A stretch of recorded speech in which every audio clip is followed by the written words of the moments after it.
Esther has plans to go to the king and ask him to Yes. not allow this attack to happen. And so she asked the people to fast for 3 days. And then on the third day, she's going to go and talk to the king. I didn't realize even the queens back then did not have very easy access to the king. Did you know that? No. I did not Yes, realize that. They I couldn't did. just walk I into the knew. bedroom and say, "Oh, darling, by the way, no, that could get their head cut off."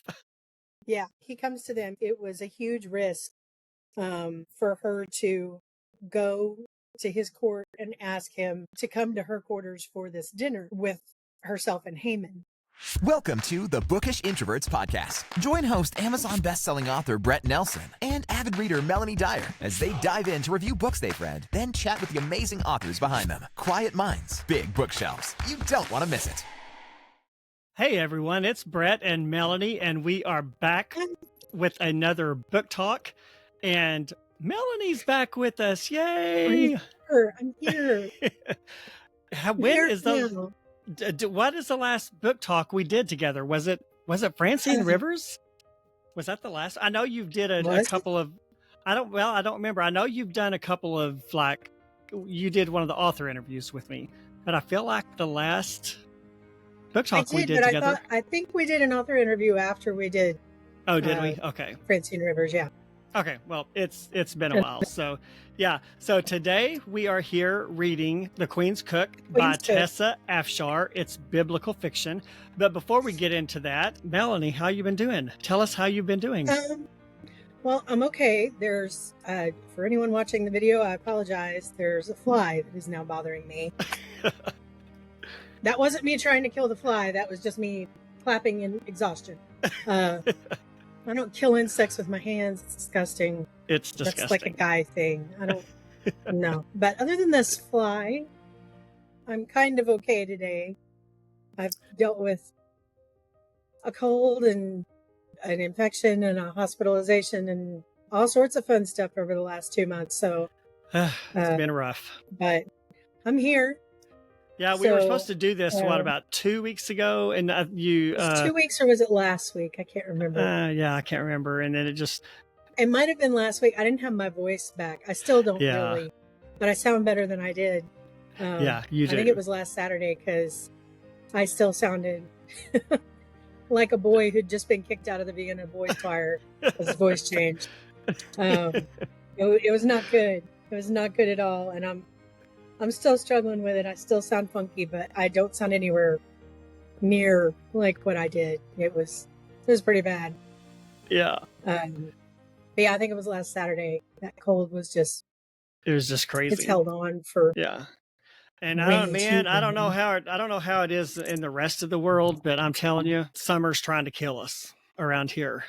It's so hot. It's just ridiculous. Had a nice weekend this weekend, though. I mean, this last weekend, the temperature wasn't too bad. Yeah, it wasn't too bad. You even went to an outdoor event, and I'm like, don't even ask me to do anything outdoors until October. It absolutely drained me. I didn't think I did.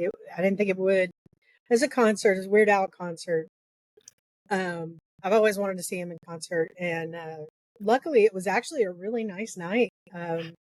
We have an outdoor venue that I've never been to because I'm in my 40s and I don't sit on the ground in the heat. Yes. That's not for me. But they do have seats as well. And I splurged and got some actual seats. And luckily for us, I think I got maybe a little hot while we were standing in line to get in. It was crazy. I don't know if you've ever been to the AMP. No. Brett, but it was nuts. It wasn't what I expected. We got there an hour and 15 minutes before the concert was even supposed to start. And there was a line wrapped around. I was like, well, I guess 7 o'clock was not the best idea. Maybe 6:30 or 6, but yeah. It was actually a very nice night. Did it start on time? It did start on time. See, when we went to see Celine Dion, she started like an hour late. I was so mad. Yeah.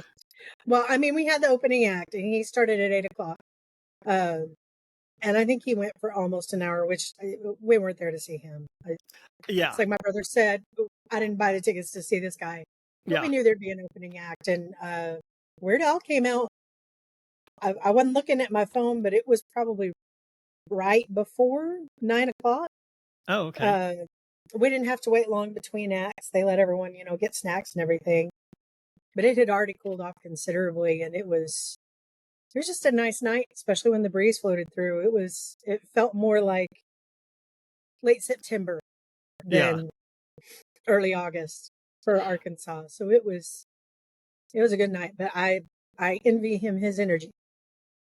He is in his 60s and he was all over the stage. He was all over the amp. He was costume changes and running off and on stage for those, and he put on quite the concert. So he was everything you hoped he would be.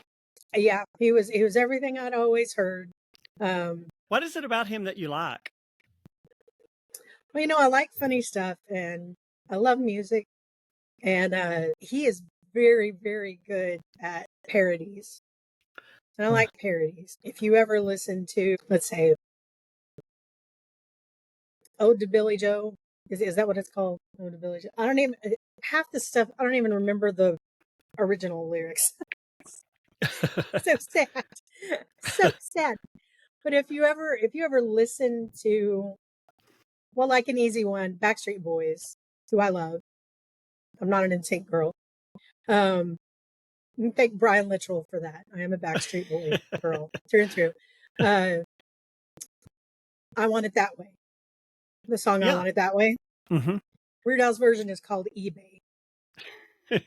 Stuff he got on eBay. And it's just so perfectly synced, and you have to have talent to write a parody that makes sense, but also pays homage to the original so closely. Mm-hmm. You have to be clever. You have to be smart.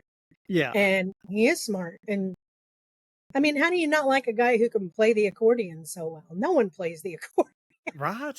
Nobody's played the accordion since 1800 or no whenever. one plays the accordion, but he plays the accordion. It's just so random. It's just so rando. It was a lot of fun, and my husband went with me because it makes me happy. Yeah. But he enjoyed it too. He's not the biggest Weird Al fan, but he enjoyed it too. So a nice night was had by all, and it was nice because Monday Monday was horrible. So it was nice that I got Sunday to enjoy. Yeah. But yeah, it was a good time. It's been a mix. You've kind of got like all of your treatments and everything that kind of add to your. But I'm like, it's sad that we're to the age when a night out takes you out the next day. Yeah, that's the truth. That's the truth. Even if I'd been perfectly healthy, I'm not so sure I wouldn't have been. Just yeah. I'm so tired. I've had a mix the last 2 months. That's been a lot of ups and downs. Got to go on vacation and see my family and go to a couple of national treasures. So that was fun. I've had some good and bad, but yeah. Well, that's kind of how it goes. Yeah, you get a little mix of everything, don't you? In this crazy thing we called life, you never know what you're going to get. It's been a roller coaster the last 2 months. I'm hoping for a smooth, ride. From your lips to God's ears. at least until Christmas, please. Just give me that. Right. Yeah. Give me a few months of regular stuff, or as regular as it could get for me. If anybody deserves it, you do. Well, thank you. Yeah. But I really enjoyed this book, and I had never read anything from Tessa Afshar before. This was my first too. You had told me that she was popular. I looked at the list of her books, and I've never read them, but I like her writing style. Mm-hmm. Yes. We looked up her bio, and I've found some interesting things I didn't know. I probably should have known just offhand, or I should have at least clued in. But she was born in the Middle East. In it says a nominally Muslim family. I'm not really sure what that means. Maybe they were not. The only word I can think of is hardcore. Devout? There it is. Devout. Jeez. They weren't, by the book. Yeah. Maybe not quite so strict. Yeah. Strict is a good word. So I'm thinking that's what that means. Yeah.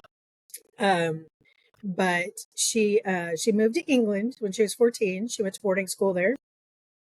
She went to Yale and converted to Christianity in her 20s. And she holds a Master of Divinity from Yale University.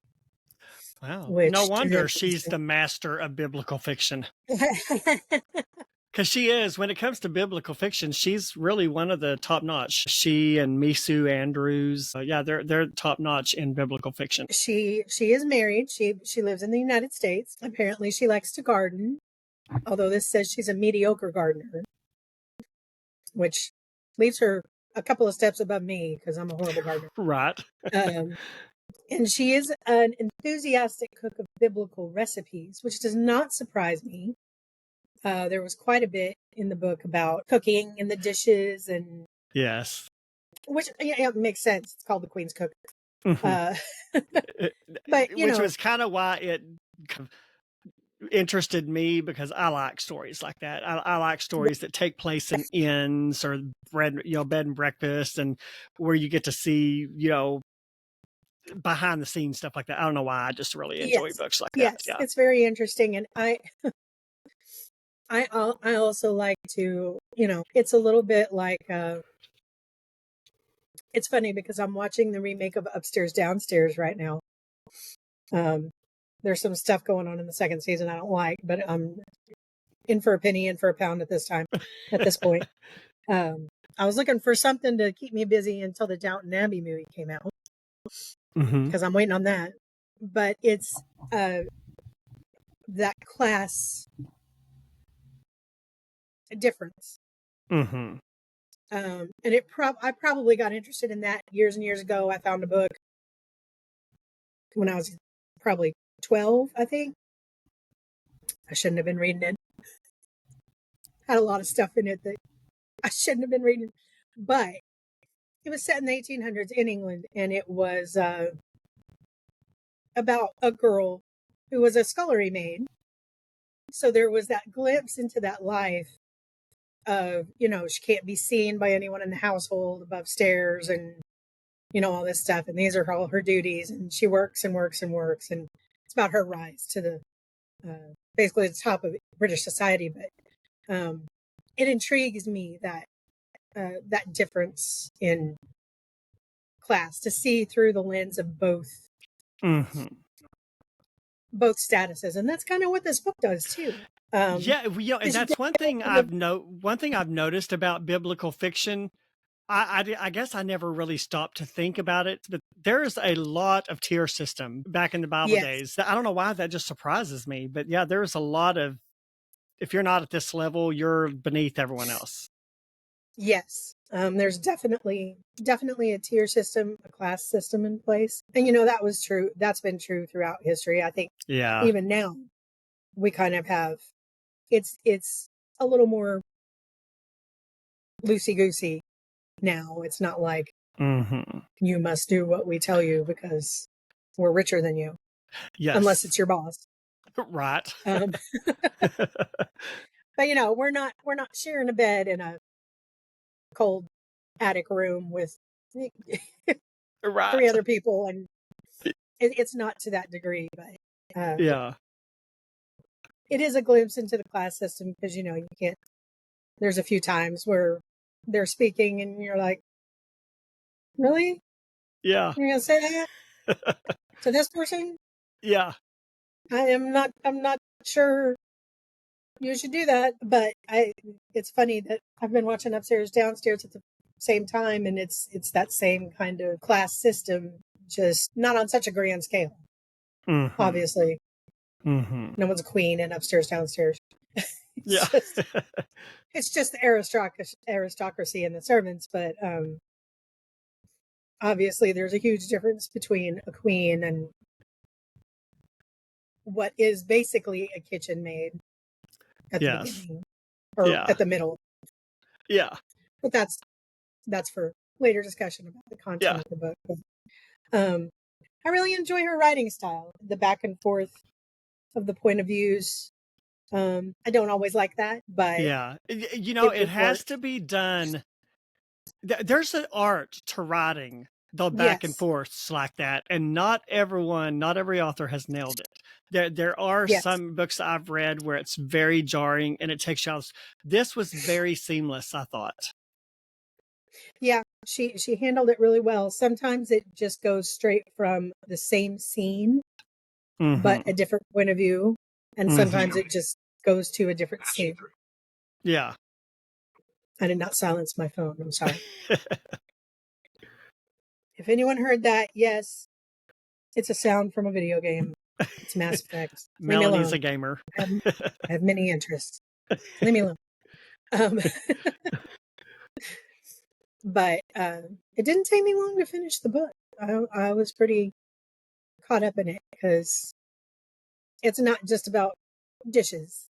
No, it's not. There's quite a bit, and just when you think the intrigue is over, there's more intrigue. Yeah. So we've got Roxanna. She's one of the main characters in the book. She's one of the main female characters. Aiden Ben Zera, who is he's a doctor. He's a court doctor in the king's court, I believe. I think just in the palace in general. In the palace, yeah, okay. Yeah. And they're the two main characters, and of course the ones that get the little love interest. Roxanna is hiding in a chest. The book opens with Roxanna hiding in a chest. Tell us what that's about. So there's a little bit of, and anyone who is bothered by this should be warned. Her father, Roxanna's father, is a drunk. And when he drinks, he's not nice.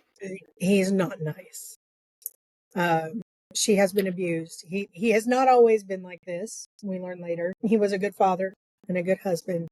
And then he found the bottle. Like so often happens even today, he went to war. And what he saw in the war and did in the war, it changed him. And he turned to drinking to deal with that, which is sad. And a lot of people do that today too, but apparently when he's drunk, he's violent. Yeah. Some people, when they're drunk, oddly, they get nicer, but that's not the case with her father, which I believe his name is Lord Fravartish. Yeah. Fravartish or Fravartish. I'm not sure how to pronounce it, and I'm not going to try to pronounce it again. He's Roxanna's father. Yeah. Yeah. Her and her mother just try to deal with it as best they can. They're in debt. They are technically members of the Persian aristocracy. His name is Lord Roxanna's father. I told you I wasn't going to say his name again. He does have a title. And they've been a family of means in the past. They're not so much now. Yeah. They have. Which again is a symptom of having a drunk in the family. Having a drunk in the family ruins everything. It ruins your family dynamic. It can ruin your financial dynamic, everything. He's not paying his debts. He's not keeping up with, the farm. All the servants have been let go. And because of that, Roxanna has, and her mother to an extent, have learned to keep the place clean, try to keep the place running. And Roxanna especially has cooked, has started cooking. Yes. She and her grandmother taught her when she was little. Roxanna, obviously, not her grandmother. That'd be weird. But her grandmother enjoyed cooking and passed that on to Roxanna. So Roxanna's been cooking since she was little, since before the money was an issue. And she cooks even now. And occasionally she sells some meals or some dishes to a neighbor to try to make money. She seems to be the main target of her father's temper. I think Yeah. her Well, I mother's mean, included, for but yeah, for a prime example, the reason she's hunkering down in a chest right now is because he didn't like the type of soup she made. He wanted yes, he wanted lamb. lamb. He wanted lamb. She made what he deems a peasant soup, but Yes, they don't have the silver to they buy don't have the lamb. money for So lamb. yeah. So So she, she did what she could. he gets violent because she doesn't serve what she can't afford. Yes. And she's saved by the bell, so to speak, because there's I guess technically a person at the door or at their gate, more accurately. And so her father goes to answer it, and she comes out of hiding, and her mother's like, why did you, and I don't think her mother blames her. It's just concern for her child. Because, I mean, where does she go? She can't leave. As a Persian woman, she would have nothing. She couldn't leave and take Roxanna with her because there's nowhere for her to go. It's not like there's a women's shelter for, Persian women. There might have been something like that back in the day, but it's hard to blame her when she has so little option and nothing she can do. Yeah. She is where she is. Yeah. Well, and then honestly though, back in biblical days, women didn't really have a lot of standing anyway. So like No, I kind of feel like depending on the society, they just yeah, and I feel like a lot of people might have turned a blind eye to women oh being yeah, for sure, yeah. absolutely, Yeah. because it's the man, and he, Yeah. they're technically his property.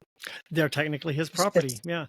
Such an it's just odd the way it is. thing, such an odd concept these days. But yeah, back then It is men owned the women in their life, basically. They didn't have a lot of autonomy. pretty much, and there's nothing she can do. So it's hard to blame Roxanna's mother. They don't, and I mean, Roxanna's not a child; she's 23 years old. But to leave would be to leave her mother, and she doesn't really know what she would do either. She's the daughter of an aristocrat. She's never really had to work. She's cleaned and cooked, so she's never had to work. Not that that's not work, but it's different. She has no idea what's out there. So he goes to answer the door, and it's a bailiff, which I guess is their version of the police, or possibly a debt collector. I'm not sure. It could be their version of a debt collector. But they get into a fight, him and this bailiff, and Roxanna's father winds up bashing his head against the stone wall in the courtyard. The man is his own worst enemy. As you do when you're drunk. So the bailiff hightails it out of there, and I can't blame him. But he's still conscious. He sends Roxanna off for a healer and tells her to go to the palace. And Roxanna's like, I'm going to afford a healer from the palace. But she runs for the palace, and that's where we meet Aiden. Or is it? I'm not sure if it's Aiden or Adin or. Oh yeah, short name, but I don't know how to pronounce it. Adin. We'll go with I Aiden. pronounced it Aiden, but yeah.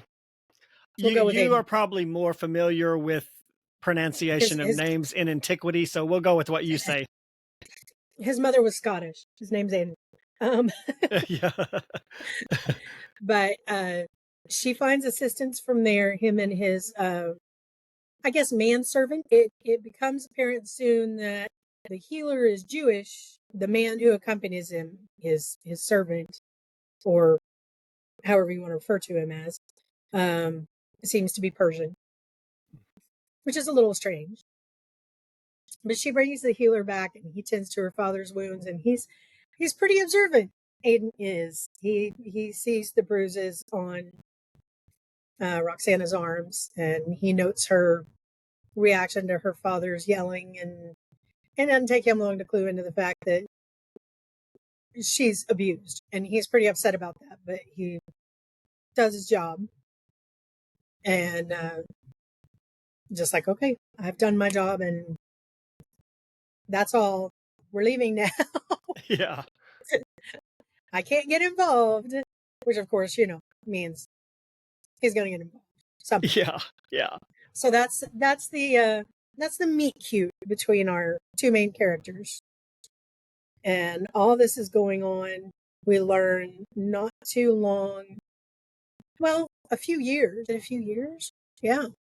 It's a few years after Esther has won the competition to become queen. Mm-hmm. So she's been queen for about 4 or 5 years at this point. And we're getting in on when all the heavy stuff occurs. And we might say Aiden is a Jewish man and Roxanna is a Gentile, and that does play Yes, Roxanna a is role. Persian aristocracy, so definitely Gentile. Her main issue is trying to figure out basically just how to keep going from day to day, keep away from her father, and also try to make sure they don't lose their home or anything like that. It's a delicate line she walks. And her dad's like a bull in a china cabinet. He makes it very hard to do much of anything. Yeah. You can't hurt his ego, and you can't disappoint him, and you can't do this, and it's very difficult. Yeah. Very difficult. Aiden checks in on his patient the next day, just as Roxanna has made his pistachio cake, which I noticed in the book I have, which I think it's the copy you got, right? You just gave me your copy. I think there's a recipe in there for pistachio. Oh yeah, I got us both a copy. So I was going. Mom and I were going to make it so that we could try it for this podcast, but I got lazy and didn't do it. We'll have to make it at some point. Yeah. And that's funny because when I was on vacation, we stopped at a place called Pistachio Land. I have the world's largest pistachio. I have a picture. Oh. Anyway. You got the picture to prove weird. it? It's been like a month since I've been at the world's largest pistachio, and here we are talking about pistachio cake. But Roxanna invites Aiden to sit, and Aiden's like, no, it's a bad idea. It's a bad idea, because he is physically drawn to her. Yes. She's very pretty, he mentions. Curly hair and a braid and dimples and all this. He's clearly physically attracted to her, and he's like, no, this ain't happening. Yeah. But he winds up staying for pistachio cake anyway. And it's great pistachio cake. She was like, yeah, I made it. And he was like, you made it. Because he knows she's aristocracy. He's stunned. And that's when he learns that she can cook. But they just kind of continue this fragile. They're drawn to each other. But she's like, no, keep your distance because I have enough to deal with. And he's like, no, keep your distance because I'm a Jew. And he's a very upright man. He's very big on not putting himself in a situation where could look like he's involved in any sort of impropriety. Yes, he's a very honorable man. And he's been married once before. His wife died just a few months after their marriage. They don't really say what happened. She just got sick. And he's sworn never to travel that road again. He's still very hurt from that. And very young, too. He was 18 when he married her. They were both 18, I think. And she just got sick. And we learned that's what inspired him to become a doctor, because his whole family is military. Yes. And instead of following that military path, even though he knows how to fight, has known since he was a kid, he took the path of a healer instead, and it's brought him here. But things really get kind of a kick when Roxanna is in the artisans' quarter. She goes there sometimes to buy meats and things. And she has a friend there, Tirza, who is also Jewish. And on the day she goes, that's when the proclamation is made that in 11 months, can't remember exactly how the proclamation went, but see, it says, it's open hunting on the Jewish people. yes, the proclamation has come from King Xerxes, and Yeah. he says that his people are free to kill every single Jew, old, woman, child, whatever, in the entire kingdom and plunder all their riches. That's the basic of it. The day of the killings were to take place in 11 months. Yes, and if you're familiar with your Bible, this is the proclamation that I believe Haman influenced. Mm-hmm. Yes. I never could remember, and I meant to look it up. It's been a while since I've read the Book of Esther. I can't remember how it came about, but I'm not even sure that's in the Book of Esther, why he would even decree that. Yeah. Unless it was just his advisors being like, look at these Jewish people, they're prospering and we need to do something to keep them down, which obviously the solution is just to slaughter them all, Yeah. We wouldn't want to take any gentler road. No, just kill them all. Targaryen on the throne. The poor Jewish people, they've basically been, yeah. It's not much better for them these days either. No, not really. But she's obviously panicked. She has friends who are Jewish, Tirza, for one. And after talking to Tirza, her next thought is, I need to tell the healer. I need to tell Aiden. Mm-hmm. So she returns back and goes to his quarters, I guess, near the palace. Yeah. Well, and another distinction in this too is Jewish people were not allowed to do, when the attack happens, they're not allowed to defend themselves. They have to just, whatever happens, they have to just accept it. Yes. Yes. They have to just, no defending yourself. Yeah. So she runs back and tells him what's going on. And he's just like, you've got to be kidding me. Doesn't really believe it. He hasn't heard it yet, but, he's about to. So he finds out, that's the proclamation. Sure enough, we don't know why, but those crazy kings. Yeah. They do what they want. And he tells her to go home. So she goes home. Her father is delighted with this proclamation development. He doesn't really say why he doesn't like the Jews. He just doesn't like them. He's already had harsh words about Aiden, and did you see his robes? And I should be wearing robes like that. Mm-hmm. And Roxanna's thinking, well, maybe you could be wearing robes like that. You wouldn't drink away all our money. Yeah. But to her credit, she keeps her mouth shut. So better than I am. Saving her a strike from him. But we continue on, and it skips a good deal of time fairly quickly. Aiden learns, I don't remember how he learns, but he learns that Queen Esther is actually Hadassah, that she is Jewish. He is called into her service, and I don't remember. Because she had fallen and hurt her. She had fallen and hurt her ankle. Yeah, Mordecai is the one that told Aiden that she had fallen and hurt her ankle. Yes. And this is just before she's getting ready to host Haman and her husband for the first dinner. So this is a very crucial point in time. Nothing can go wrong. This is when he learns that she is Jewish and she is going to try to save her people. And he kind of becomes, it starts slow, but he kind of becomes a little bit of a confidant. She knows he's Jewish. Yeah. She knows, she's safe with him. Yeah. And Esther has plans to go to the king and ask him to not allow this attack to happen. And so she asked the people to fast for 3 days. And then on the third day, she's going to go and talk to the king, which I didn't realize. There are several times in here, I didn't realize even the queens back then did not have very easy access to the king. Did you know that? No. I did not realize that. They couldn't just walk into the bedroom and say, oh, darling, by the way, no, That was You know, like he comes to them. that could get their head cut off.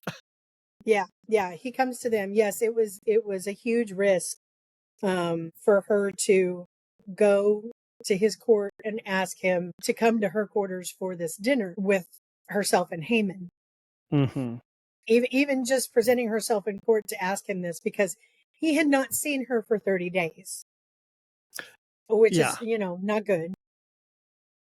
He had not come to her. He had not sent for her. And clearly that is a new precedent in their marriage. They've been married for a few years by now.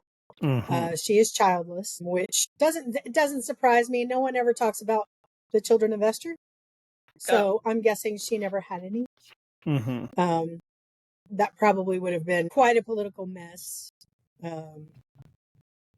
I'm sure he had children by then already. Because I know the Persians had concubines, and that could have been messy. So there may have been a reason why Esther did not have children, spared possibly having to watch her own child be killed because some other child wants the throne. So I knew she took quite a risk, because if he had not lifted his scepter, she would have died. He didn't send for her. He didn't ask for her. She would have been unwanted. Yeah. So Esther was a very brave woman. Very brave woman. Yes. It took a lot of courage to do what she did. But she's sprained her ankle. So everything has to be perfect for this dinner.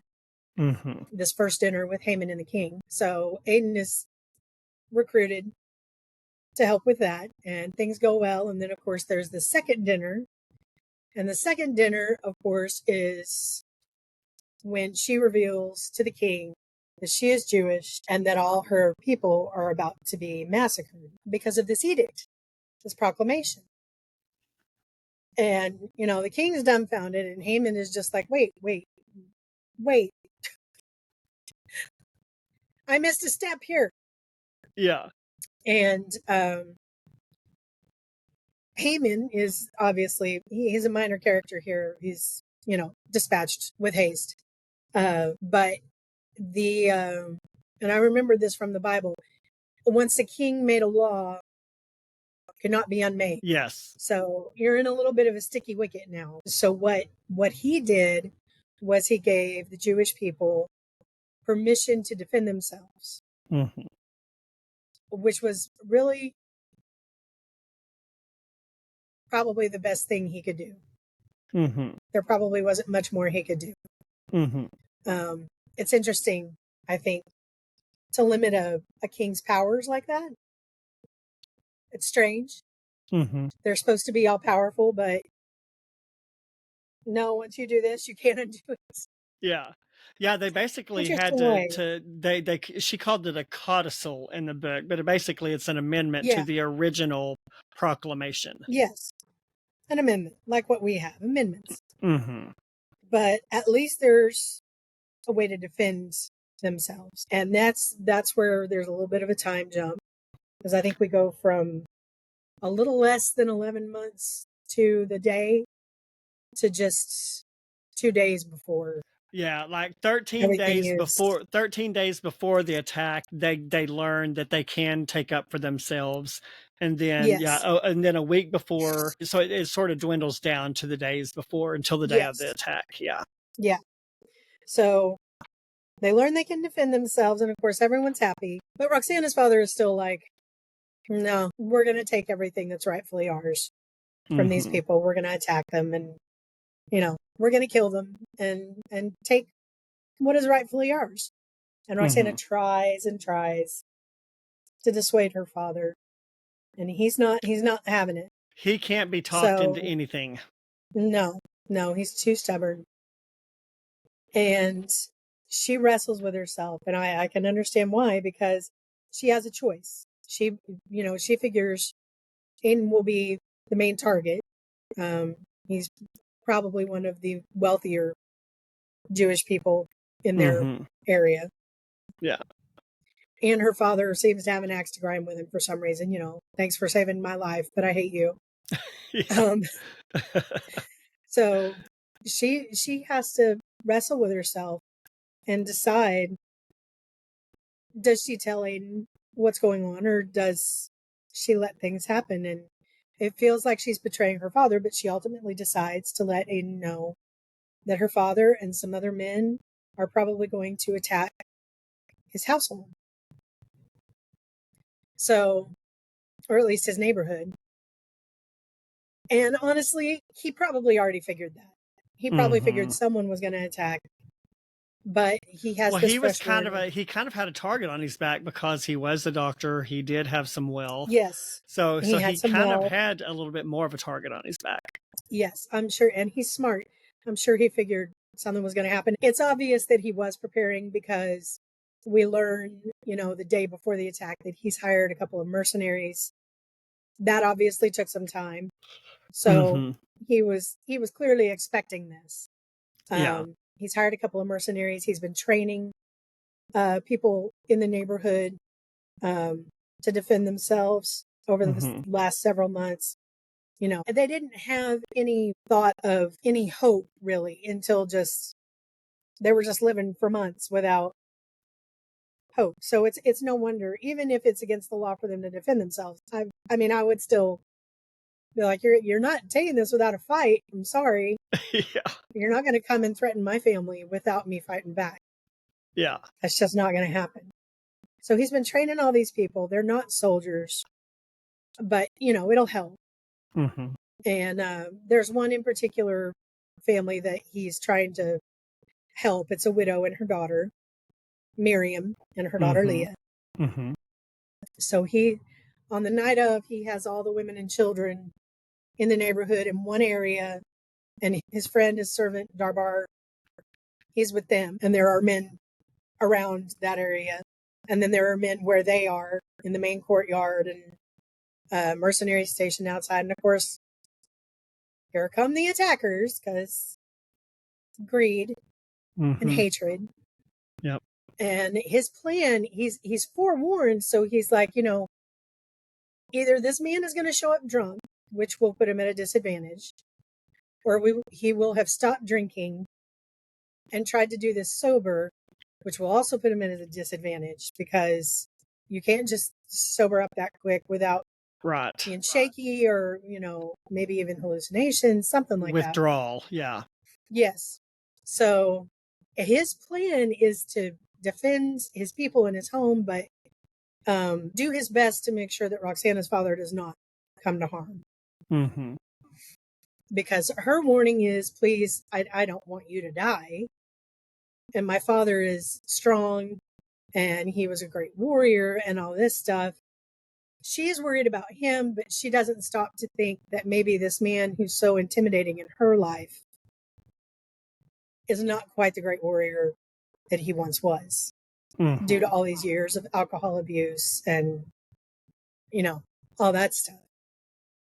So her thoughts are only for Aiden. She never stops to consider that her father might not survive unscathed. Yeah. So his goal is to protect her father, because even though and it's kind of hard in her. Can you imagine being in her position? Because she remembers her dad being a very formidable man, and then now to all of a sudden, so like it's not too surprising that she would not consider the fact that something could happen to her dad. No, not at all. Even in his drunken state. Yeah. Well, I mean, and he's still terrifying to her. He beats her and, well, yeah, all that stuff. She doesn't stop to think what threat he might pose to a man in his prime, because Aiden's, I think, 31, and other men who are probably at least close to their prime as well. Some older, but probably not alcoholics. So Aiden's plan is to protect her father from harm, but make sure everyone is safe. Yeah. For her sake, she'll still have a father. Might not be the best father, but she does still love him and still her father. And his plan is, it's a good one. But the only problem is Leah, who is very attached to Aiden. She's, I think, 7 years old, they say. She's just a little girl. and her father is dead. So she's kind of attached herself to Aiden in the meantime. And just as Roxanna's father goes to attack Aiden, Leah bursts in. She's gotten away from her mother, and she throws herself at Aiden, throws herself between them. And to his credit, Roxanna's father is horrified that now there's this child between him and the man he's lunging at. But he doesn't have the presence of mind or the quick instincts to move the sword because he's a drunk and older and, out of practice. And Aiden doesn't have the time or quite the finesse, because he has military training, but he's not a military man. To be able to save Leah and disarm Roxanna's father, he has to make a choice. And so he shields Leah with one arm, and then with the other, he has to kill Leah's father. He has to make a choice. And it's a very near thing. Like the sword pierces Leah's neck. She has a scratch. No more than I think just a little more than superficial, but not horrible. And to his credit, his last words are, "Is she okay?" Because it was not he's not a child killer. He didn't expect the child to show up. Yeah. No. He whatever else he intended, he never intended to slaughter children. I mean, that's a low bar, but yeah, I guess we'll take it. Yeah. And he does say, I couldn't die with that, not that too, on my conscience. So at the end, he realizes, and I think he's realized all along, he's not a good husband. He's not a good father. He's full of self-hatred, and he just takes it out on everyone. So now this friendship between Aiden and Roxanna is obviously damaged. Yes. Because she warned Aiden, and now her father has been killed. So she blames herself and Aiden. She betrayed her father. Aiden blames himself. Everyone blames themselves. Leah blames herself. Yeah. It's quite the game of guilt. It is. But of course now the creditors are coming, and you owe us this, you owe us this. Roxanna doesn't know what to do. She tries, or her mother tries, to find her a position in someone's kitchen amongst the aristocracy. All of them are horrified at the thought of having a lord's daughter in their kitchen. So they're like, no. So that goes nowhere. Roxanna swallows her pride and goes to Aiden. She's like, I need a job. And he tries to offer to pay the creditors, and she's like, no, I need a job. And that's where his position in the palace comes in handy. He goes to Esther. They have a little bit of a friendship by now, although her eunuch is none too pleased with his favor asking. It's like, and yet you're here asking a favor. But Esther does agree to take on Roxanna in the kitchen. The Queen's kitchens. So it means she has to leave home. She has to move to the palace. And as jobs go, this is a pretty swanky one to be a cook in the cook's kitchen. It's not bad. And she gets a little bit of a glimpse into, she's been feeling a little sorry for herself, and rightfully so. No one deserves to live with an abuser. But materially, she's had it pretty good. She hasn't had the best clothes for the last few years. They haven't had the money. But they've had a spacious home and, all this stuff. And she gets there and finds out she's sharing a room with 5 other people. They're sleeping on the floor. There's no window. It's clean, but it's not what she's used to. So it's new to her. And she pauses to realize she's actually been fairly lucky. Yeah. Which again is an interesting duality to me, because getting a job in the royal court is a great thing for these people that they're trying to get these jobs. But then when they get there, they're treated like basically the slaves they are. They don't have nice rooms. So No. And I mean, it's not a pigsty. It's a clean room, and they're expected to keep a clean, Yeah. you know, a clean appearance and everything. But it's not what she had. She's restricted to certain spaces. Yes. You know, the kitchen and rooms that are kitchen related, and then her quarters and probably a bath somewhere. So it's an eye opener. But she settles into the kitchen. She becomes sort of a kitchen maid, an assistant to the cook's assistants. Yeah. Is what she is. Her and another girl, whose full name I forget, but they call her Sissy. Sissy.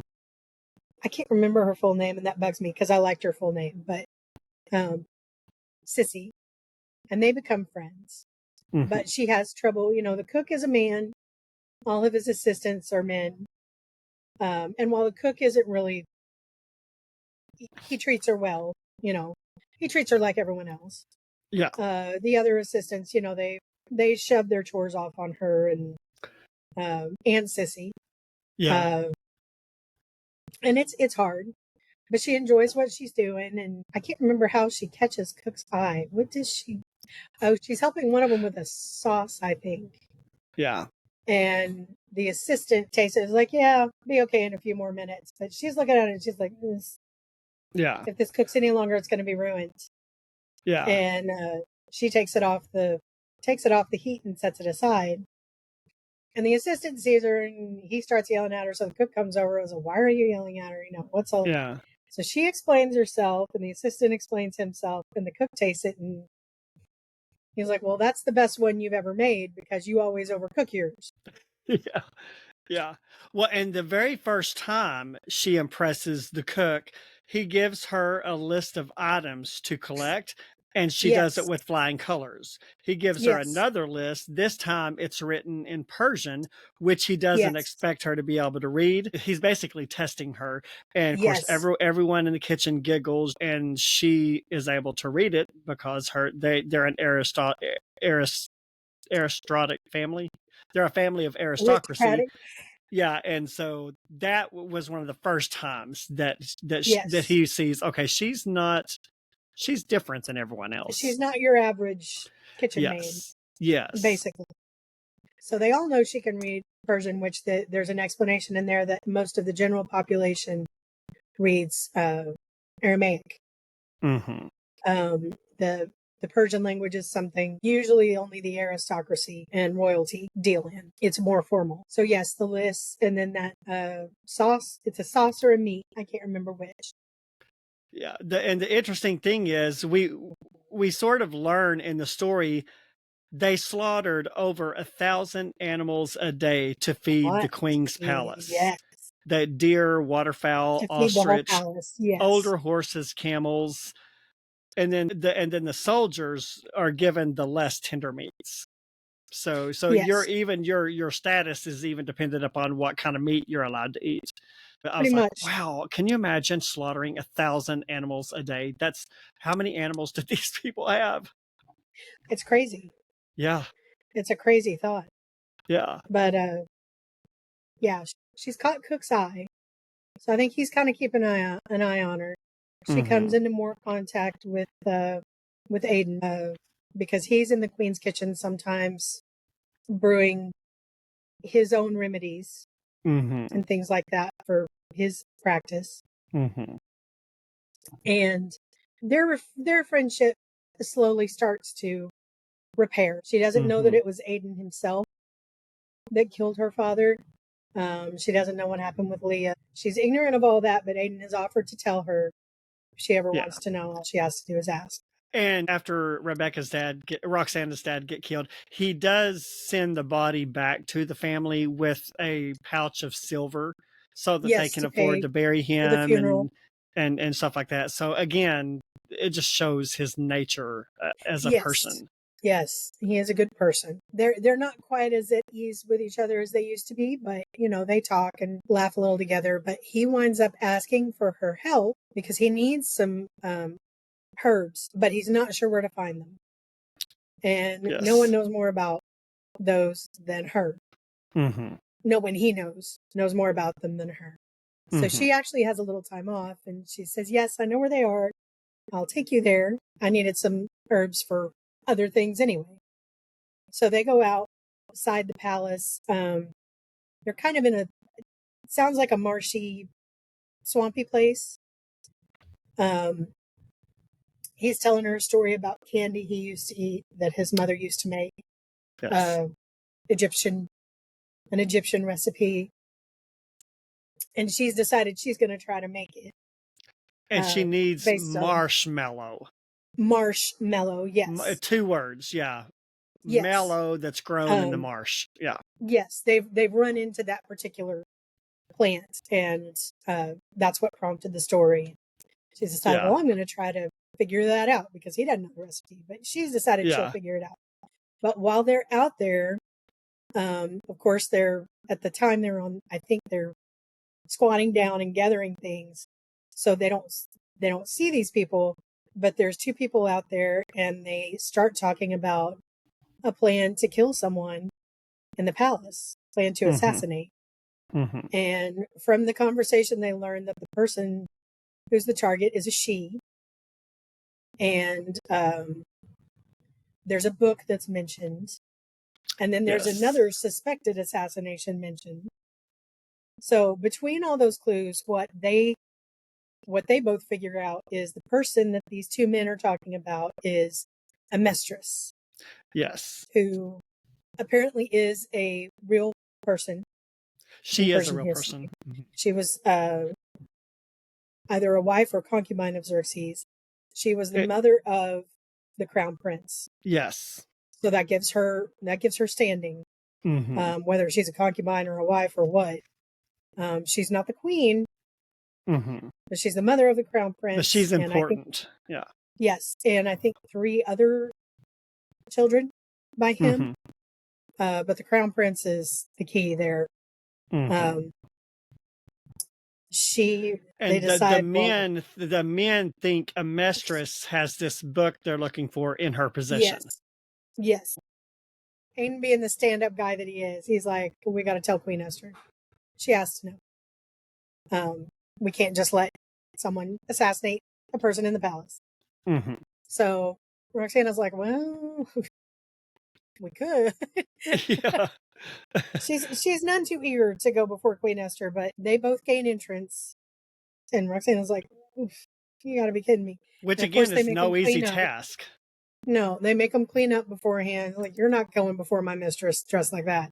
Yeah. You're stinky and muddy and bleh. Yeah. No, you clean yourselves. So they tell Queen Esther, and this is a big deal for her because Amestris is basically her main rival. The king does not like Amestris, which is why he did not elevate her to queen. Part of the reason why he had the competition, according to the book. But Amestris is her main rival because, again, she is the mother of the crown prince. She is from a very ancient and royal line. She is, I think, technically the king's cousin, or at least second cousin. I believe they are related. So she's a very powerful woman. And she does not like Esther, obviously. But it should be obvious why she doesn't like Esther. Esther has the title she wants. Yeah. And Amestris doesn't really love the king, I don't think. I think this is her title and she deserves it, but this upstart, especially now that everyone knows Esther's Jewish. Amestris is a cousin by blood, whereas Esther was only a royal by marriage. Yes. Esther's an upstart, a Jewish upstart. Yes. So they tell Esther, and she said, well, you're going to have to go to Amestris. And they're say, what? Like, no, you're going to have to tell her because I can't send her word. She wouldn't trust me. It'll be all we can do to get her to trust you because you're my servants, and she knows that. Everyone knows that this man has been my particular healer for the last few months, and everyone knows that you're my servant in my kitchens. Everyone knows. So it's no secret. So you're going to have to gain entrance to Amestris's apartments. Mm-hmm. Right. So Aiden's like, well, here we go. And Roxanna's again like, why? Yeah. I mean, she knows they have to, but she's the one that's internally going, no. Yeah. Can I just go back to the kitchen? So, and I can't blame her. So they try to gain entrance to Amestris's apartments. They're like, no, get out, get out, get out. And so they try again. And I don't remember what gained them entry to her actual quarters, but they do get in there and there's a bunch of people there, a bunch of handmaidens. They don't know who to trust. And one of the handmaidens speaks to them for Amestris. Amestris is there. She just whispers in her handmaiden's ear, and you're not important enough for me to talk to. Yes. And so finally they irritate her because they won't tell her why they need to speak to her. Yes. Because they don't know who to trust. It could be anyone in her quarters. It could be a handmaiden, it could be a guard, it could be anyone. So she finally just gets so irritated she speaks to them directly and she turns them out. And Roxanna, at the last minute before the doors close behind them, throws in it, isn't it a pity we won't get to ask her about the book? In like a last ditch effort. And she says it really loud. Yeah. And they stand there for a while and no, it didn't work. But they're almost back to the kitchens when her handmaiden comes running after them and tells them to come back. And when they come back, there's no one there. So they fill her in, and of course she doesn't believe them.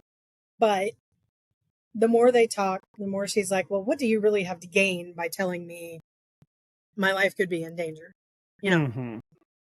If you were to tell me something else, and what do they have to gain by telling her that?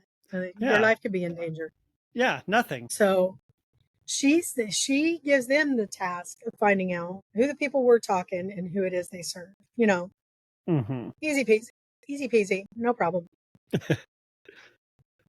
And so they just kind of return to their own duties. And in the meantime, when Roxanna's getting some growth, because when she goes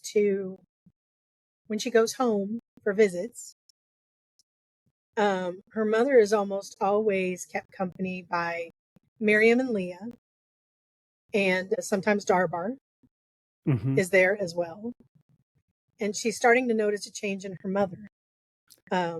She also notices a change in Leah, who knows Roxanna, but Leah just hides from her. She won't come out from behind her mother's skirts, and she's very quiet. She won't talk to her. So she's worried about Leah, but she's not to the point where she's like, what is wrong here?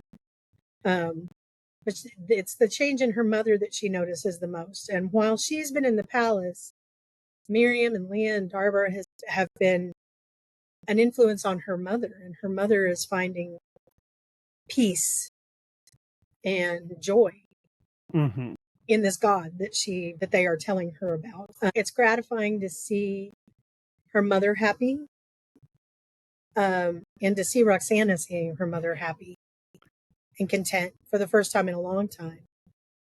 And the witnessing that she's getting through the example of Queen Esther, she is learning about God. And through the example of Aiden, and also sometimes what he talks about, she is learning about God. And now through her own mother and the examples that Miriam and Leah and Darbar have set through her mother, she's learning more and more, and she's getting more intrigued, which is important because before this, she had even forsaken her own religions. She wasn't interested in religion. Her father came back damaged, and she didn't have the father she loved anymore. And she wasn't cool with that. And she, apparently the gods aren't all powerful at all. Yeah. That's the conclusion she came to. But this intrigue in the palace is a whole different story. Now she's got to have, she's working her way up in the kitchen. The cook has her doing things that most cooks' assistants won't do. she's getting resentment from them because of that. Yes. It stirs up jealousy in the ranks.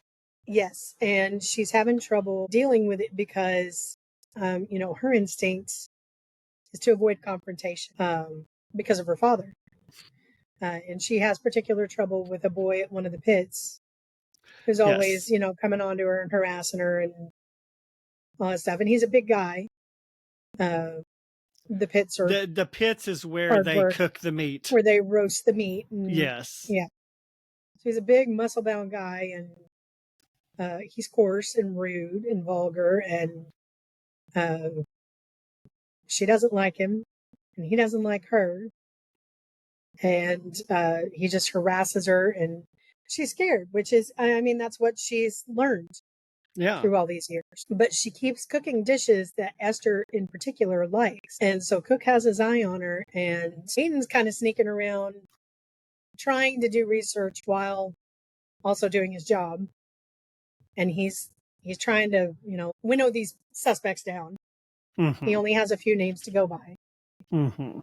Roxanna she learns that Esther does not usually eat the meat that's prepared for her dining. The guests usually eat it, and she starts to wonder, maybe it's because she's Jewish and she can't be sure that the meat that's brought up to her has been prepared according to Jewish law. Yes. So she gets the idea to go to the artisans market and get meat from Abraham, which I think is Tears' father. Tears' father. Mm-hmm. Yes, and prepare it with instructions that he gives her. And she keeps catching the queen's eye, but the queen, to her credit, does not send compliments all the time. She understands the more she gets singled out, the bigger the target on her back. Esther knows that from experience. Yeah. And she eventually explains that to Roxanna, because Roxanna has no self-esteem. Every time she messes up just a little, it's like, oh, I'm fired, I'm this, I'm that, which I sympathize with. That's me. And so the fact that Queen Esther hasn't really been sending compliments has been weighing on her heavily. Mm-hmm. And when she finally is alone with Queen Esther, when Esther sends for her, she explains why she hasn't been, complimenting. And Roxanne's like, oh, well, that makes sense. And that's certainly very kind. She doesn't need a bigger target on her back. Mm-hmm. And when I can't remember what gives her, I think it might be the candy. She finally perfects the candy recipe. Yes, with the marshmallow. She's been trying to make. Yes. And I didn't really follow everything that was in there, but I know there were sliced almonds. Yes. She finally perfects it. And I think it's after that Cook says, you're going to be my assistant. And Roxanne's like, oh, okay. Yay. Yeah. Yay. Because the candies, Esther had, I think they said she had 4 of them herself and then boxed up the rest and sent them to the king as a gift. Mm-hmm. So, it's a huge compliment. And so now she's not an assistant to the cook's assistant. She's an assistant to the cook. Yeah. And all the other assistants are just furious with this. Yeah, and they are going to do everything in their power to sabotage her. Yeah. Yes. So, and they do, but she carries on. She does what she can. And then comes the day when the queen is having the king dine in her quarters. Mm-hmm. So it's a huge deal because they're not just cooking for the queen. They're also cooking for the king. And it's a big deal. They're planning it out. They're doing all this. And I think they're 2 days out when Cook collapses. And we got some backstory on that, which I appreciated. Cook has a soft spot in his heart for Aiden because Aiden has been helping him with his own medical condition. He has some heart issues, I think, which is why Aiden's so easily able to get in and out of the kitchens and all that kind of stuff. But he collapses 2 days before this important dinner. And of course, Aiden runs in and he takes care of Cook, and you've got all sorts of chaos going on. And they had been preparing for the dinner, getting the ingredients together and all this stuff. And then everyone's just like, well, no dinner now. I guess we'll just, Right. where are you going? What are you doing? So the queen's eunuch, he's kind of funny. He's like, where are you going? Where do you think you're going? Well, obviously we assume, like you assumed.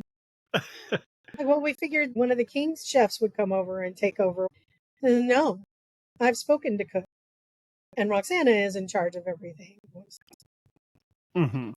That does not sit well with them. And Roxanna's like, wait, no, this is a horrible idea. They're not going to listen to me. Yeah. And she's right. They don't listen to her. She manages to get a breakfast out the next day and a lunch. And then I think the dinner is where everything falls apart. They won't, they drop all the vegetables and they do this and they're just making it impossible. And I think she winds up sending a total of 2 dishes. Yes. Up to the queen. And one of them is soup. Yes, and one of them is soup. And of course she gets sent for. And they're all snickering at her when she leaves. Honestly, I'd be afraid too, because when she gets up there, the queen is not happy. Mm-hmm. She's not thrilled. So they have a little bit of a formal discussion and then more of a friend discussion.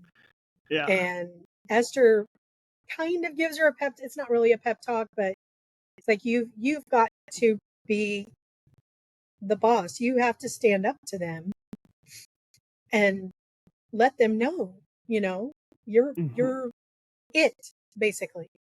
And if they don't like it. Yeah. Well, and part of the problem too is that the king has this scroll of recipes and they hide the scroll. Yes, so Cook that has a scroll of recipes and she can't, without the scroll, she doesn't know what his recipes are. So she basically has to wing it on everything. Yes. And she discovers that just before, I think just hours before the king's dinner. Before the king's dinner. Is when she realizes, because she has one thing left to make is the meat. Mm-hmm. And it's a recipe in Cook's scroll. Mm-hmm. And she goes to get the scroll and it's gone. Mm-hmm. And she's like, now what? Yeah. So she pulls it together, I think, with the assistants. Well, they do all help because the eunuch is down there for that day. He stays down there and he keeps them all in order. Mm-hmm. And she manages to get the breakfast out the next day with no problem. And it's good. Even before he comes down to intimidate them. Mm-hmm. And she gets the lunch out. But the meat for the dinner, she doesn't know what to do. So she has to go on the fly. And she cooks a duck. And they're all just standing around watching because they don't know what she's doing. This is just her on the fly. And so she finally finishes and she sends the duck up. And I think they just all kind of collapse. Yeah. And then, of course, she's sent for. But it's by the king. The king sends for her, not the queen. Mm-hmm. So she has to change clothes and blah, blah, blah. And goes up there. And she's kind of surprised by... He's very formal with her at first, but Esther kind of teases him. Be nice. She's terrified. But he praises her food highly, near perfection, and fantastic, all this stuff. And she's just bowled over that she's impressed the king and the queen so much.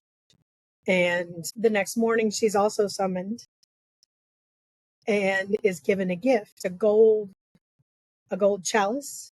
Yes. I think. Mm-hmm. Yes. With, I think, a ruby. Mm-hmm. A ruby or an emerald, one or the other. But it's from the king. It's a gift from the king. And I think that gift, coupled with the praise, it kind of gives her the courage to stand up for herself, which is not something she's ever done. And that can be scary. Yeah. Stand up for yourself when you've never done it before, especially when you're a girl. And the Yes. person you're standing up to is a guy. And she has a lot of guys to stand up to. Yeah, which is very unheard of in that day. In biblical days, women didn't stand up to men. No, not really. So that gives her courage, and she goes down in the kitchen and she puts it next to the gifts that Cook has received from the king. I think it's the meat assistant that's kind of already on her side. Yes, the meat assistant. He's been more helpful than anyone. And he just kind of raises his eyebrows when he sees it and asks, what do we need to help with the breakfast? The other assistants have made a pact not to help her, and they all come in and see the gift. Yeah. And they're just like, but she's just not paying any attention. She does her work, and they don't really do anything. But she takes the cup because she wants to show Cook what she's been given, and she forgets that she's been told not to go anywhere alone, because now that she's in on this, intrigue, they don't know if her and Aiden are in danger or not. He gives her a little bit of a pep talk, and then she starts to go back towards the kitchen, and that's when she remembers, oh, I'm not supposed to go anywhere by myself. But then she remembers, oh, I left the cup with the cook. She turns to go back and get it, and then she sees one of the men from the conversation. Yes, a well-dressed man that she thinks is the man from the river. So she follows him to the royal treasury. She follows him to see where he's going, and he goes into the royal treasury, which is a place where very few people have access to. So at that point, they realize this guy is upper ranking somehow. Yes, she disregards her own safety, which is both brave and kind of stupid at the same time. Yeah, but she runs after him and tracks him, and then she's like, okay, I gotta go. Yeah. I gotta tell her. And then she's like, I have to tell Amestris. So, and she is allowed entrance to Amestris's quarters. Her and Aiden are allowed entrance to Amestris's quarters whenever they come, because of all this. Yeah. So instead of going back towards the kitchen, she runs towards Amestris's quarters and gains entry, and she tells Amestris what she's seen, what she knows. And Amestris is like, well, come with me, and leads her to a hidden door. But when they open the door, Amestris's eunuch is there, her manservant. Like, this is her most trusted servant. And Amestris is like, what are you doing here? And, well, he has a job to do. He has a dagger. So he immediately is like, yep, I'm here for you. And Amestris is in shock. Roxanna pushes Amestris out of the way. It knocks her to the floor and knocks her out. And she's so practiced at dodging attacks, and, she kind of senses where he's coming, and she runs from him, and she's knocking over stuff to get in his way and everything. Well, then Amestris starts to come around, so he turns his attention back to her, and Roxanna has hidden under the bed. She grabs his ankles and pulls on them. And she's just, instead of dodging, she starts fighting back. She's fighting back with everything she has in her. Yes. And which is new. She's never fought back. She's always just run and tried to make her escape. So Amestris regains consciousness, and she's yelling at her, run, run. But she doesn't. To her credit, she does not. She goes and gets her own dagger. And while her eunuch is, distracted trying to fight off, because she's still under the bed, but she's still got his ankle and he's at a disadvantage.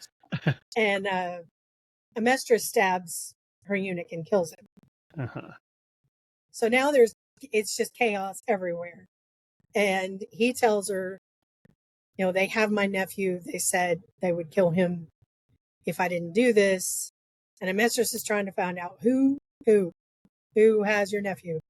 No one knows. He dies before he can say. And Amestris is just, screaming, where are the guards? What use are they? Yeah. And she's running around yelling at everyone, and Roxanna just bolts. She nopes right out of there in the meantime and just goes back to the kitchen. Yeah, just goes back to the kitchen like it's another day. Just goes back to the kitchen. Well, no, she doesn't. She does meet Aiden on the way back. Yes. And Aiden's like, what in the world happened to you? And she just kind of throws herself at him. And, they've still got this draw towards each other, but they're both still resisting for their own reasons. And so he comforts her and he's like, we'll check on everything. I'm like, what were you doing out alone? She's like, I forgot. You forgot.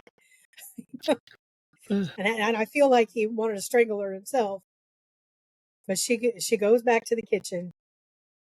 And I think she's had enough for the day. She just like, whatever. Yeah. I'm just going to do my job. And that'll be that. Yeah. Well, and and this is where another place where she stands up for herself, because she finally tells them, okay, because up until this point, they all show up to the kitchen, but it's not to work, it's to mock and to make her job harder. They stand around and. Yeah. And she finally says, okay, you are going to do your job if you're here. If not, you can leave. You no longer have a position. So she finally puts her authority to work. Yes. Yes, she does. And I was like, yay. Yeah. Go you. Yeah. And she manages to get everyone in line except for the dairy assistant. Mm-hmm. He is too stubborn for his own good. So she throws him out on his ear. Like, yep. Which stuns him. He didn't expect that. What did you think was going to happen? Exactly. So, yeah. Amestris has, her own craziness to clean up. And Aiden and Roxanna wind up reporting to Esther. And while they're in Esther's quarters talking to her about what's been going on, Amestris shows up. Yes. And Esther's like, these women have never even met. They've seen each other at celebrations and feasts, but they've never even met. Esther has been in the palace for, I think, at least 6 years now, because she's been married for 5 and they were there for a year before they were presented to the king. Mm-hmm. So in all that time, she's seen Amestris and she's heard Amestris's voice. She's never met her. And here this woman is in her quarters. Mm-hmm. So she's come there and luckily has found Aiden and Roxanna. And she says, there's bigger things at play and I can't figure out what it is. I mean, she says it in her own snarky, superior way, but yeah. She has brought all these flowers, but hidden in the flowers are these tablets, which is the book that they've been talking about. Something is in this book that someone does not want someone else to know about. It's kind of a repeat of Xerxes reading about Mordecai and then honoring him because he didn't realize Mordecai had saved his life. So this is a repeat. There's something in there. They don't want them to know. Whatever it was took place 7 years ago. That's when this book is dated.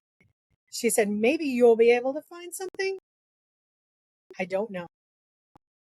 But now they have this task of reading through these tablets, try to find, is the king's life in danger? Is it just Amestris? Where's the link in all this? And this is when Esther finds out that Roxanna and Amestris had been attacked in Amestris's quarters. And Esther's like, were you going to tell me? So, well, I was getting to it. You don't think you should have led with that? I mean, which is fair. I mean, that's the biggest thing that's happened. But Roxanna is excused from the kitchens the rest of the day. So her staff has to take care of everything. And to their credit, they do well. She's got them firmly in line now. And they just spend the entire day just poring over these tablets, trying to figure out where is the connection here?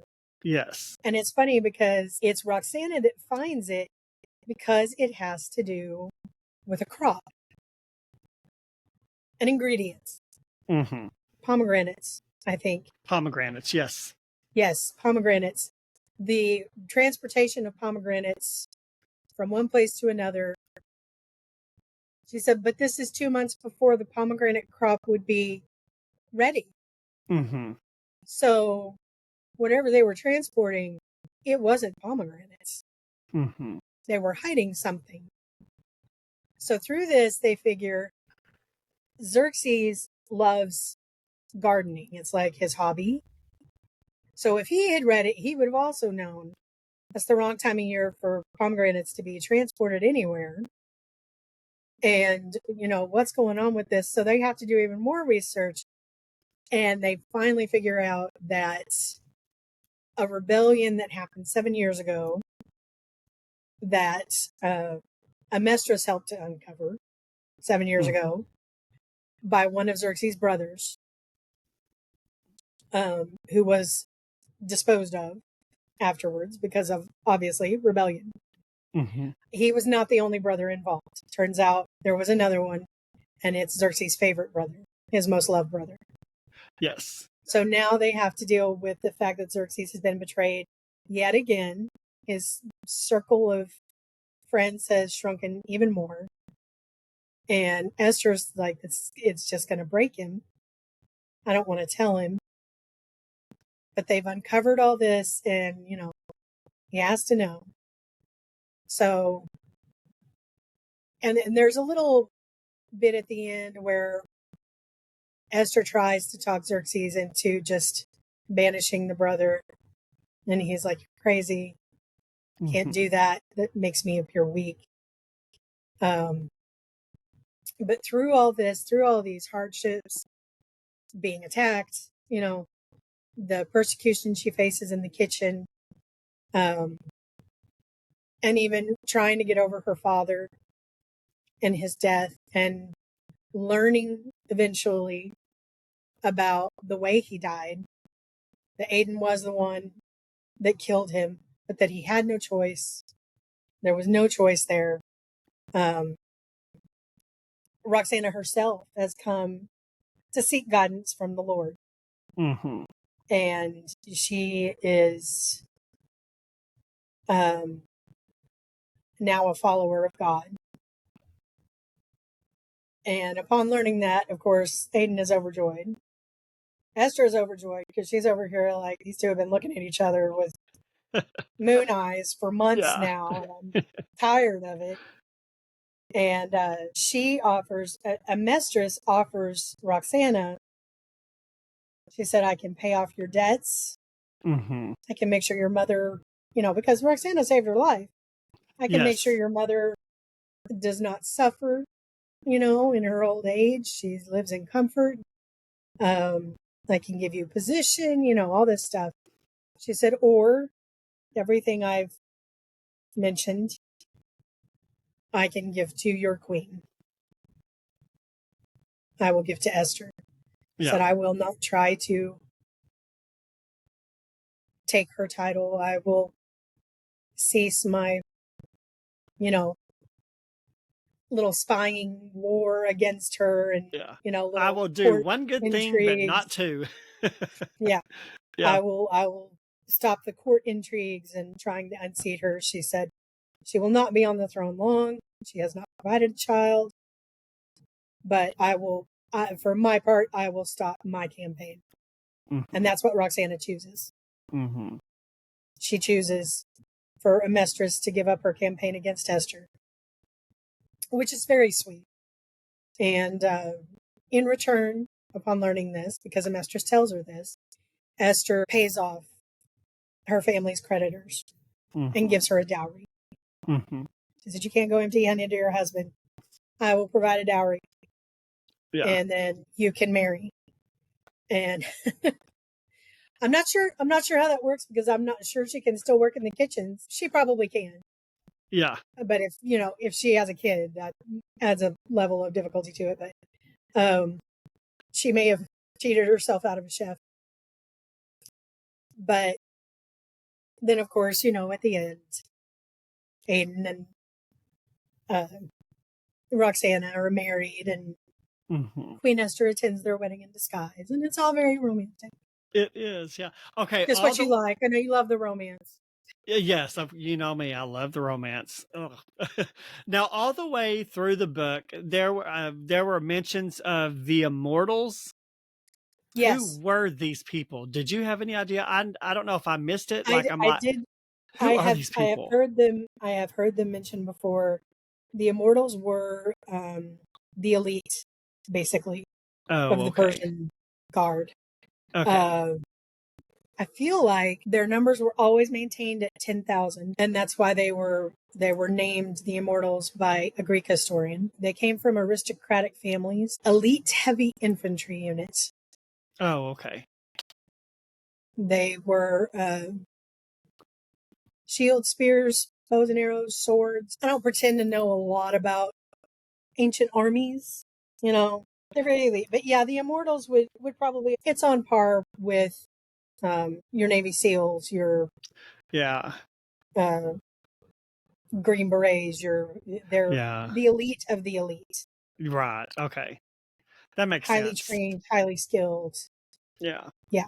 And it was a great book. I really enjoyed it. It was a really good book. I did not expect to enjoy it as much as I did. So I didn't really either, and I was pleasantly surprised. It was very good, and I enjoyed every minute of it. I would go so far as to say it's probably one of my top favorite books that I've read this year. And I've read That's awesome. As of now, I think I've read 52 books so far this year. And it's definitely right up there with one of my favorites. So I enjoyed it. It's funny, it helped. Sometimes when I read a book, and a character is introduced, I get an actor in my head before him. It doesn't happen all the time. Actually, it hasn't happened very often in the last few years. But for this one, I got one almost immediately, and that's probably far off base, but I didn't mind because I don't mind having him in my head. But Aiden. Mm-hmm. And it was probably probably the way she described him at first, dark eyes and dark hair, and these dark robes that he was wearing. Yeah. But immediately all I could think of was Oded Fehr. And I don't know if you know him, but if you've ever seen The Mummy, with Brendan Fraser. Oh, if I have, it's been years. I don't remember a thing about it. It's been out for a long time. But he was in The Mummy, and The Mummy Returns. He played a character named Ardith. Okay. And Ardith was the one I kept picturing. Minus he had 2 tattoos on his cheeks, so minus the tattoos. That's who I kept picturing. I don't know why. Yeah. It just, the dark eyes, dark hair, the dark robes. I was like, oh, so Ardith. Yeah. No. Okay. Not Ardith, but it wasn't a hardship to have that in my every time Aiden was mentioned. But you got that flash of mental image. Well, that's also one of my favorite movies of all time. It's just a fun movie.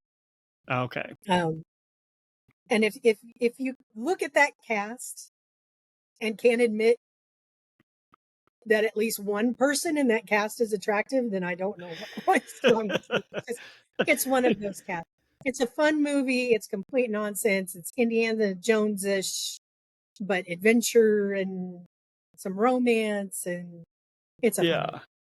Oh, okay. Well, I may have to try to find it and watch it again. Great music too. One of my favorite soundtracks. I know you like movie soundtracks too. I do. I love them. It's really good. The first 2 movies only. Y'all don't watch the third movie. The third movie does not exist. We ignore it. It does not exist. It's kind of like the third Anne of Green Gables movie. They should have stopped with and made it a duology. Should have stopped while they were ahead. Yeah, well, it's true. Sometimes people don't know when to stop. That's who kept popping up in my head every once in a while throughout. I was like, yeah, interesting. Okay. Sure. That just happens sometimes. Sometimes it's a male character. Sometimes it's a female character. It hadn't happened for a while. So I was surprised Huh. when it did this time. I don't always have Interesting. enough of a physical description to go on, you know? Yeah. Are you the type of person that likes a lot of physical descriptions in books, or do you kind of I like to do to form a your point. own? I mean, don't give me every, Yeah. if you've ever tried to read a Game of Thrones book, they spend like 10 pages on what food is on the table and what it looks like and what color it is, what shape it Yeah. is. Like, Don't need to okay, know that. George, Yeah. we really don't care about the food. Get us back to the, betrayal and Yeah. the fun stuff. Where's the fun stuff? Yeah. Um, I do to a point. I like, especially if it's historical fiction, I like hearing about sometimes the hair and sometimes the dresses, Hmm. stuff Yeah. like that. I like to picture it in my head. But yeah, there's a limit. Yeah. There's See, a I'm limit. the type of person, I don't need a lot of physical appearance of characters. Yeah, like if you want to tell me they have blonde hair or blue eyes or whatever, but I make characters in my mind, I make them look like whatever I want to look like. I don't care what the author tells me they look like. If the author tells me they have blonde hair, but I want them to be brunette, in my mind, they're brunette. I don't care what the author says they look like. Yeah. Uh, I don't necessarily need a description, but I like to have one, at least a bare minimum. yeah. And as long as they don't go too far with it, I Yeah. like getting I like getting specifics. Yeah, keep it as Help bare my minimum mind. as possible and let my mind conjure up the mental image. Well, overall, I really enjoyed this. This was my first Afshar book too, so I think Yeah, I'll definitely read more of hers. I really Um, enjoyed it. There were a lot of themes throughout. mhm, We talked about there was overcoming the scars of abuse, learning to trust God, having to overcome grief on Aiden's part mhm, because that was a wall he had put up. We didn't go much into how he did that, but I mean, in the book, it was just kind of a revelation to him that it was a wall he had erected and it was a wall he should not have erected because it was not God's will that that be done, which is, I, there wasn't really anything he had to work through, I don't think, because it had been 13 years at that point. He had grieved and he had technically moved on, but he had closed off a part of his life and mhm. a part of his heart. And he just had to reopen that to Yeah, possibilities. And that they touched on life for people who found their way to the Jewish God, who weren't Jewish by birth, but converted. That's not really a yeah. word they used then, I don't think, but that's more a modern thing. But there were a lot of themes that wrote. There's the class theme, and um, all the food they talked about was certainly fun. I thought it Uh, was. Yeah, it was interesting it's just interesting to see how to they to imagine how they might have done things as mundane as yes, cooking back in biblical days. yes. It kind of goes back to we read that story where she was it was the dying, can't remember, Corinth. Sisters That of was what Corinth. she did. Yes, yes. Yes. Um, it kind of goes back to that, learning about that Hmm. because it's not like they could just a little writ, Yeah. a little Yeah. writ here and a little writ there, and Yeah. voila, there's your TikTok video. There you But go. Yeah. it's interesting to think how they did it in biblical times, and probably not so long ago, honestly, because we didn't have electric as recently as the 1800s, which is just a little over 100 years ago. Hmm. There wasn't, electricity was not widely available. Yeah. You didn't have convenience stores. You didn't have, the majority of the population was, you made your own soap, you made your own candles, you did this, you did that. It wasn't that long ago that we were kind of there. Yeah. I mean, maybe more sophisticated tools at that point, but still, Hmm. it's Yeah. interesting. It's interesting to Yeah. think about. It is. As much as I never thought I would say it, historical fiction's growing on me. But I do think I think I enjoy biblical fiction more than historical fiction. I don't know why. That is possible. Yeah, yeah. So It's yeah, possible it's the biblical part of it. Yeah, it just It's getting well, weird. yeah, I don't know if it's because there's often people in it that, you recognize a little, people that you've Yeah. read in the Bible, so there's a little bit of familiarity there. I don't Yes. know. So, all right. Well, I think we'll get off here. We have been going for a little while. Is there anything else you want to say, Melanie? I can't think of anything except I really enjoyed this book, and I'm glad we got a chance to talk about it. Me too. This has been on my list for a while, and it took us a while to get to it. So I'm glad we finally did. Loved it. Yes, If you guys haven't read it, I highly recommend it. It's a very well written highly. book. If you want to check us out, we're everywhere on all podcast platforms. We're on YouTube as Bookish Introverts Podcast. We will be back next week. Actually, next week will probably be today. I talked with Robin Jones Gunn about her book, and then we've got one more after her, and then our Baker Publishing summer event will be over. So that's been a long summer of getting to speak with some great authors. So we will talk to you guys next time. Bye-bye. Thanks for joining us on the Bookish Introverts Podcast, where together we explore the worlds within the pages. Until next time, stay bookish.